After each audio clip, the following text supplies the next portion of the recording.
Baik, terima kasih karena telah menonton video saya. Perkenalkan, nama saya Katoni Arya Putri. Saya adalah salah satu mahasiswi dari Sekolah Tinggi Ilmu Kesehatan Nusantara Kupang dengan prodi S1 Keperawatan, kelas Keperawatan 20B dengan NIM 14 20 12 0039R. Di sini saya akan membawakan materi tentang globalisasi dan perspektif transkultural diversity dalam masyarakat. Tugas ini saya buat untuk memenuhi tugas transkultural keperawatan 2 yang dianut oleh Bapak dosen Othniel Blegur. Baik, yang pertama itu globalisasi. Globalisasi menyebabkan masyarakat hidup dalam suasana multikultural yang disebabkan karena migrasi antar daerah dan negara menjadi lebih mudah. Keperawatan transkultural menjadi komponen utama dalam kesehatan dan menjadi konstituen penting dari keperawatan yang mengharapkan para perawat kompeten secara budaya dalam praktek sehari-hari. Perawat yang kompeten dalam budaya memiliki pengetahuan tentang budaya lain dan terampil dalam mengidentifikasi pola-pola budaya tertentu sehingga dirumuskan rencana perawatan yang akan membantu memenuhi tujuan yang telah ditetapkan untuk kesehatan pasien. Itu menurut Gustafsson 2005.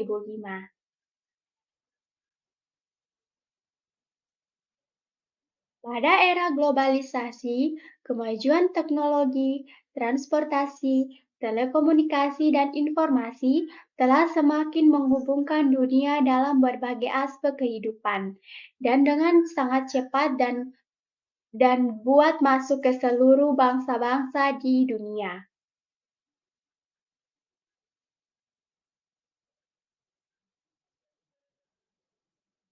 Perawat sebagai bagian dari tenaga kesehatan profesional harus dapat mengetahui, memahami, dan bertindak dengan perspektif global bagaimana merawat pasien dengan berbagai macam budaya yang berbeda dan berbagai tempat di dunia saat ini.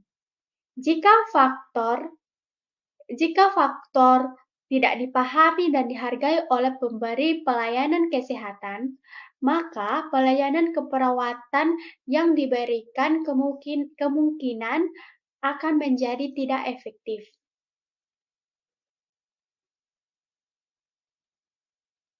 Dalam memberikan asuhan keperawatan, perawat harus mengetahui situasi tertentu dari makna budaya dan sosial yang dimiliki pasien dan menghindari memaksakan sistem nilai yang dianut dan diyakini perawat ketika mempunyai pandangan yang berbeda dengan pasien. Asuhan keperawatan perlu disesuaikan dengan nilai-nilai kepercayaan, cara hidup, dan budaya. Asuhan keperawatan yang komprehensif secara budaya mengacu pada setiap tindakan dan keputusan kognitif yang diatur agar sesuai dengan gaya hidup, kepercayaan dan nilai budaya seseorang, keluarga, kelompok, komunitas atau institusi untuk memperoleh asuhan kesehatan yang berarti menguntungkan dan memuaskan.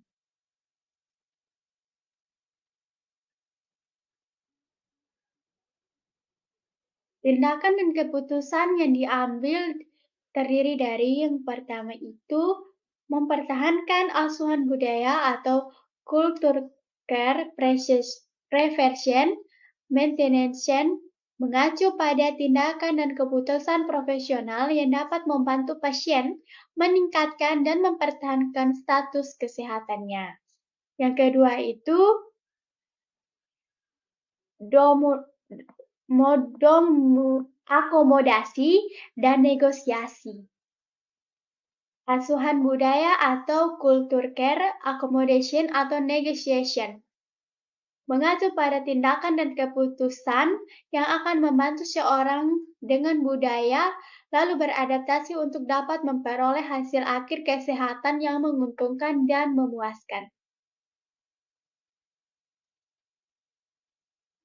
Yang berikutnya itu, yang ketiga, restrukturisasi dan pemulaan kembali asuhan keperawatan atau kultur care reparting dan restructuring mengacu pada tindakan dan keputusan profesional yang dapat membantu pasien mengatur kembali, mengubah, atau memodifikasi gaya hidup mereka ke arah pola asuhan kesehatan yang baru, berbeda dan lebih menguntungkan. Asuhan keperawatan yang komprehensif secara budaya mengacu kepada integrasi kompleks sikap, pengetahuan, dan keterampilan, pengkajian, pengambilan keputusan, penilaian, berpikir kritis, dan evaluasi yang memungkinkan perawat memberikan asuhan dengan cara yang peka secara budaya.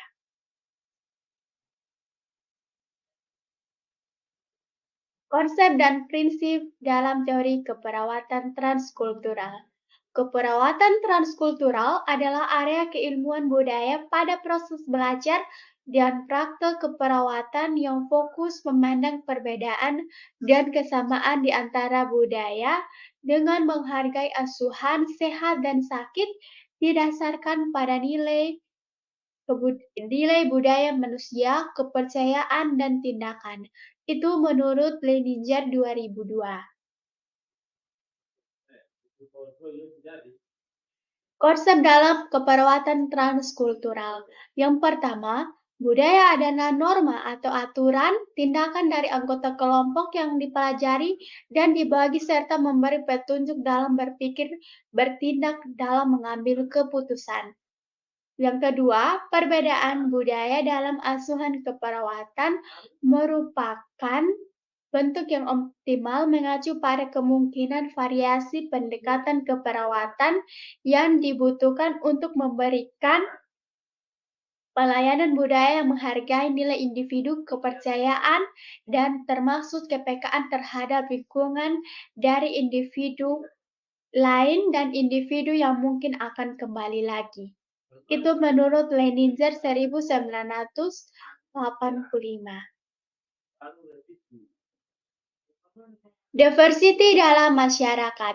Keberagaman suku, agama, budaya, bahasa di Indonesia menjadi suatu hal yang tidak dimiliki oleh negara lain. Karena itu, keberagaman ini dapat dijadikan sebagai suatu yang positif dalam mendukung pembangunan nasional di segala bidang. Walaupun menurut beberapa para ahli bahwa keberagaman itu dapat memberikan pengaruh positif, namun ada juga yang melihat bahwa keberagaman tersebut dapat mempengaruhi pengaruh negatif. Pengaruh positif, yang pertama, bidang politik.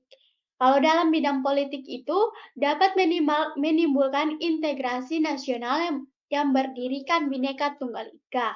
Dalam bidang ekonomi dapat menjadi aset nasional yang mendatangkan devisa negara yang besar dan sekaligus dapat meningkatkan kesejahteraan rakyat. Bidang sosial dapat menjadi sarana untuk memajukan pergaulan antar kelompok dan suku bangsa untuk pertukaran pelajar. Yang ketiga itu bidang pariwisata, menimbulkan daya tarik bagi wisatawan mancanegara. Dalam bidang budaya, dapat memperkaya kasana budaya bangsa. Dalam bidang inovasi, dapat menjadi sumber motivasi dan inspirasi bagi masing-masing daerah atau suku bangsa untuk lebih memajukan daerahnya. Yang pertama, pengaruh negatifnya, yaitu konflik bersikap ideologis, tipe konflik sosial yang berlatar belakang pembagian sistem nilai yang dianut dan dijadikan ideologi dari berbagai kesatuan sosial. Yang kedua itu konflik bersifat politis, Tipe konflik sosial yang berlatar belakangan pembagian status kekuasaan dan sumber-sumber ekonomi yang terbatas adanya dalam masyarakat. Menurut Kontingeningrat, di dunia hanya 12 negara yang memiliki etnis homogeni atau monoetnis, yakni Australia, Islandia, Norwegia, Belanda, Maroko, Swaziland, Portugal, Jerman, Denmark, Botswana, Somalia, Jepang. Berdasarkan negara multi-etnik lebih cenderung mengalami konflik yang tidak ada habisnya seperti India, bekas Belgia, Nigeria, Malaysia, dan lain-lain. Indonesia sebagai negara majemuk tidak lepas dari konflik yang cenderung berhubungan dengan suku agama, ras, adat istiadat. Itu seperti konflik pemberontakan Partai Komunis Indonesia atau PKI, konflik gerakan konflik Madiun 1945 dan gerakan September dan gerakan 30 September atau Partai Komunis Indonesia atau gerakan 30 SPKI tahun 1965. Pemberontakan Darul Islam Indonesia atau DII atau TII di Jawa Barat, Jawa Tengah, Sulawesi Selatan, Aceh, dan Kalimantan Selatan. Pemberontakan Gerakan Aceh Merdeka atau GAM dan Organisasi Papua Merdeka OPM.